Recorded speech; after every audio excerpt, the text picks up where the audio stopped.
So when it comes to financial leadership on a monthly level, you have a system, David, that you like to implement that has a pretty funny name. It's FTARW.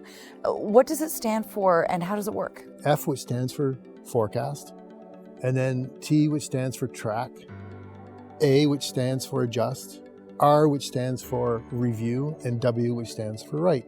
So what we want is managers to do their forecast individually, in detail. We want them to really have a plan as to how they're going to run their department this month. We track the revenues in the month. Because in the month, for the month, in the hotel, we're going to be booking a lot of the business. So if we're not going to make our numbers, they need to adjust. At the end of the month, the financials come out, and I want them to review their accounts to make sure what they forecasted is actually in there. The final piece is write. I want them to write their commentary. Tell us what happened in your department this month. Tell us how successful you were with your forecast. What may have happened that took you sideways? What did we learn?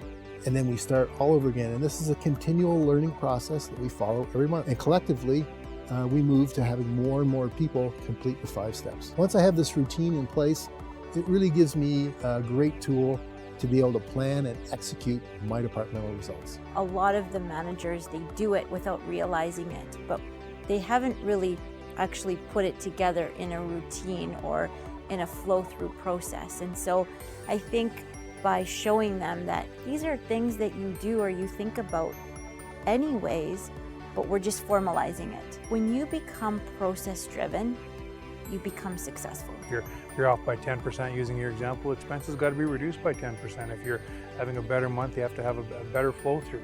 And looking at those numbers and looking at the forecasting accuracy on a regular basis has been a really important tool. I actually like it because we've taken a lot of the chaos out of it. And at the end of the day, we're treating those managers like they're business owners, like Gil was saying, and they like that.